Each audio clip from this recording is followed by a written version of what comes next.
ঠাকুর জামাই এলো বাড়িতে। দেখো, এটা একটা রেস্টুরেন্ট, ঠাকুর জামাই এলো বাড়িতে রেস্টুরেন্টটার নাম। নমস্কার, আমি নবনীতা। আমার সঙ্গে আরও একটা নতুন ব্লগে তোমাদেরকে স্বাগত। আজকে দেখো, আমরা যে ঘুরতে যাচ্ছিলাম, অনেকটা রাস্তা পার করার পর আমাদের পেলো খিদে। তো সকালবেলা ব্রেকফাস্ট তো করতে হবে।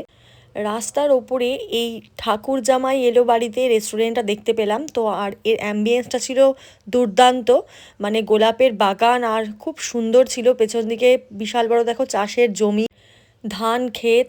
তো সকালবেলার এই পরিবেশটা এত ভালো লাগছিল, কি বলবো, চারিদিকে সবুজ এবং গাছপালা দিয়ে পুরো ঘেরা জায়গাটা।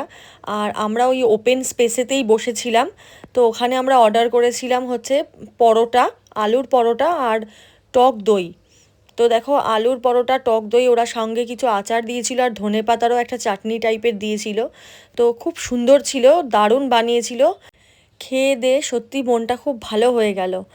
আর দেখো, অর্ণা এখানে প্রচণ্ড ঘোরাঘুরি করছিল, আর অর্ণারও খুব ভালো লেগেছে এখানে ঘোরাঘুরি করতে, কারণ একটা ওপেন টাইপের স্পেস পেলে বাচ্চারা সবাই একটুখানি খুব নিজে থেকে ইনিশিয়েটিভ নিয়ে ঘুরতে চায়। আর দেখো, ফার্স্টেই আমরা কফি আর চা সবাই মিলে খেয়ে নিয়েছি, আর এই এই ছিল পরোটা আর চাটনি, ধনেপাতার চাটনি আর টক দই। তো যেটা সত্যি খুব সুন্দর বানিয়েছিল ওরা। তো আমার হাজবেন্ডের থেকে তোমরা রিভিউটা নিয়েই নাও, দেখে নাও কি বলছে ও। ভালো খেতে, দারুণ খেতে, সত্যি ভালো। দেখো, খাওয়া দাওয়া হয়ে যাওয়ার পর আমরা আবার ঘুরতে বেরিয়ে পড়লাম। আমাদের ডেস্টিনেশন ছিল, পরের ভিডিওতে বলছি।